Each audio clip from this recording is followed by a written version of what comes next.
Welcome to another episode of Otaku Don. I am the host with the most, aka Sleepy Melbourne, Just Charles in the building. I am back and I am not coughing. And we are here to talk about Danmachi, excuse me. Episode 5. And things crack off in this episode. We start off with basically Bell acknowledging that he told Seer that he wasn't going to go with her and didn't want to engage in a relationship because he has his eyes set on somebody else. This leads to Freya walking in the rain with Odar telling him to spaz out. Go get Bell. It is time to spaz out. Pretty much. Cut to Hestia, who is rushing to go get to Bell, but Freya gets to Hestia first. And this is, I think, where Hestia's biggest weakness is. Like, she's a little naive in the terms of, like, the goddess and god warfare. And I feel like after the Apollo incident with him, like, falling for, basically Bell and trying to take him, she should have known that when another god is trying to interact, that you need to, like, muster your forces, and y'all probably should be moving as a unit and not all separate. But that is not the case. Freya appears before Hestia telling her, hey, give me Bell. Hestia says absolutely not. Freya says, I'll ask again because I like you. So, and I don't want this to get violent. Freya is such an odd character because, like, she likes everyone around Bell. Yeah. Like, she likes his friends. She likes the people at the bar. Yeah. Like, she likes his party member. It's just like, she likes Hestia. So, ostensibly, like, these are all the people that led to Bell kind of being who Bell is. But you remove him from that situation, is he really the same person anymore? And I think we're kind of figuring out that is the case is kind of no. Like, not saying Bell is, like, kind of washed up or anything like that. Like, if you remove him from that circumstance, he's going to do everything that he can to get back in that circumstance. Well, I'll say I think it's more of her being in love with his soul and attributing the fact that she has fondness for everybody else to the fact that he also attracted all of them. And that's why that there's, like, above average in quality people. Is because, like, they were also able to, like, recognize, like, the basically the good characteristics of this, like, seemingly weak and small boy and, like, follow behind him. And so kind of how where she has the ability to truly see his soul, all the other ones kind of, like, just engage with him and follow behind him naturally. And so I think that that's why she has an affinity for them. But no, definitely Bell is going to do everything in his power to get up out of here, because he is not charmed like the rest of the village is. Because Hestia's family is attacked by Freya's familiar and thoroughly defeated. I don't know what Hestia's plan is post this. Like, how are you like, you're sad, but how do you get out of this situation? Well, I will say there was a clue left in this episode, actually, on what Hestia can do. And Freya acknowledged it in the beginning when she said when she said she didn't want to get violent with Hestia. I mean, yeah, you can do, like, the guilt war thing, but I don't understand why you would actually accept that. Well, no, that's not what she was talking about. Where is it at?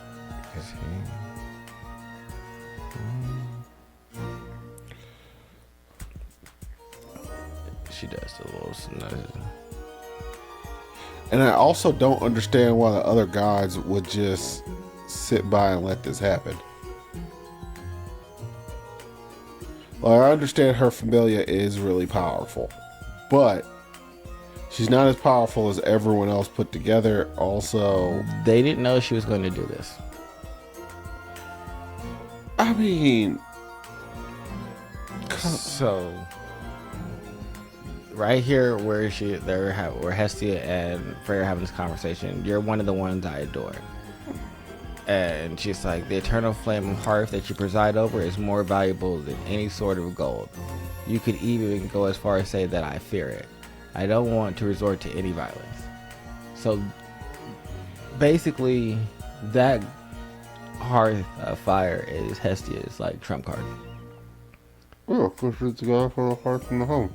That's her thing. Yes, so she has to be able to like manifest that, because that trumps even Freya. So that's what Hestia can do. Now, Hestia doesn't recognize that right now. Like, she didn't catch the fact that Freya like let that out. And you see the gods not recognizing that she's gonna go this far, because Hermes did his little 1-2 thinking, all right, we'll be able to like stop her right now from taking over his him forcibly, let him go over there for like a week or so, while us and the other gods and you come to like some type of way that we can like demand and forcibly like make her let him go. But that is not the case, because as soon as they make the agreement, she then goes and charms the entirety of the city. I still don't think it makes sense that she can charm other gods. Like, it makes sense that, and she can't tell that they can't tell the influence of themselves being influenced by another god. Certain gods would have probably been able to avoid it, like Hestia, if they were in the know how Hestia was and raised her divinity. Because that's what Hermes told her to do. Hermes was like, raise your divinity to its highest level. And that's what allowed her to be able to... Then why did Hermes raise his divinity to the highest level? Men fall prey to her. Okay. So all the male gods don't really have a chance standing up to Hestia. Not Hestia, but Freya. Yeah. Okay. And primarily we only interact with male gods outside of Freya, Hestia, and Hephaestus.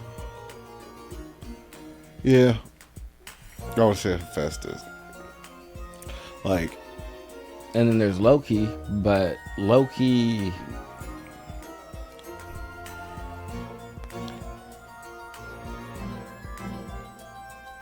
Is Loki... I think Loki is either not around or Loki's charmed as well.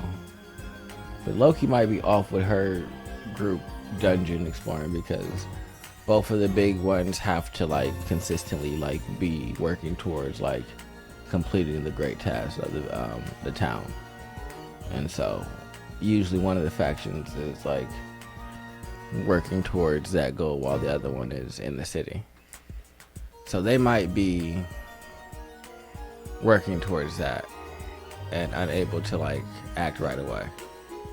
And actually, I think that is what the case is, because I think they come back and aren't charmed.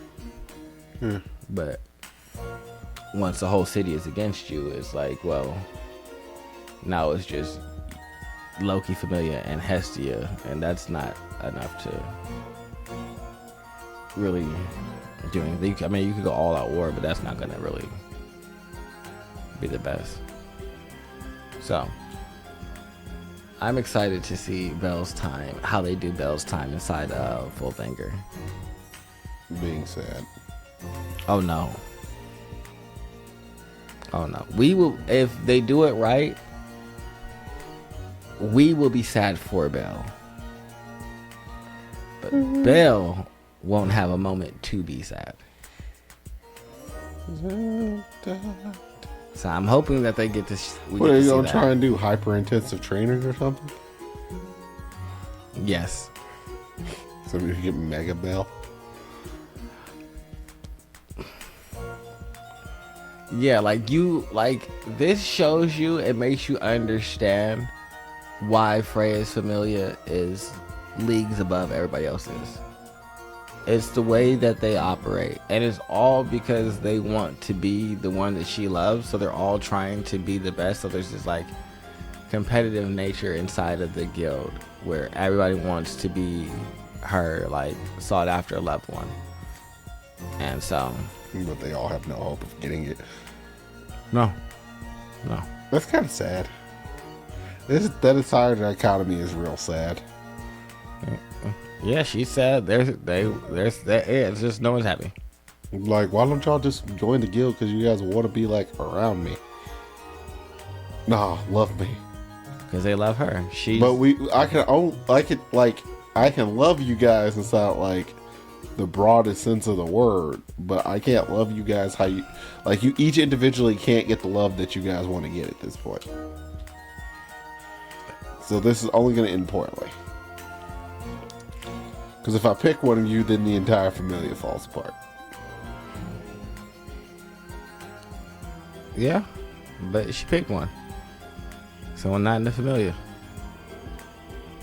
So now everybody in the Familia can gang up on the person from the outside. I don't think she sees it like that. Nope, but that's why, like, when you see him wake up and come down to quote-unquote breakfast, why everybody in the Familia, all their faces look like they're upset. Like the quadruplets, I don't necessarily care about because quadruplets is lazy character design. Period. Like I hate quadruplets. Really? I hate twins are like okay, but like once you get to triplets and quadruplets, it's just like yo, you just needed to fill some character slots, but you didn't want to redesign anything. I like the quadruplets. I'm not gonna lie. But what's the difference? We all have different. They're some of the meanest people to Belle. But I do like them because they're like basically what's her Prim from Belle's group. They're all the same race as her. Oh, they're the little raccoon people. Yes, and they are just monsters for real when they're together. And it's just like, you know, and even when they're by themselves, it's not like they're any slouches. But pack tactics. Yeah, so it's just like I really enjoy the fact that that's what it reminds me of. It's like, all right, you made a pack of raccoons. I'm okay with that because all raccoons look exactly alike. You could not tell whether this was the mom or the dad or the brother. Was they're all like adults? It's like I don't know. I guess if you make that the comparison, they might not actually be quadruplets. They could just be like, we're all similarly all male Prums just look like this. We all look the same. Yes, look at her over there. This looks like a female version of us, don't she? You know, now that I take a look at it, y'all got the same skin tone, same general shape. Only thing you're missing is the ears, but you're hiding the ears behind illusions. Yeah, they're just because Tanuki magic. Not very happy that he's here. Belle does not want to be here. He runs through the city and eventually finds Hestia, who at this point is one of the only people that does know that Belle belongs in her family, but is unable to say anything because they are being watched by Freya's Familia. So she plays her part and tells Belle that she does not know him, which crushes him in the moment and makes him just fall to his knees and return to the Freya's Familia. I am so excited for the training. Man, yes, because it's crazy. It's crazy. It makes sense. I feel like there's a lot of other stories that should use this methodology inside of like what they do. What, internal competition? That, but it's more so the way that they like complete training. It's barbaric, but it is highly efficient. Highly efficient. Good. But I don't think there's anything else I can say. No purse. I'm excited for the next episode. Make sure you guys like, subscribe, and comment below. All right, we're out of here. Later. Later.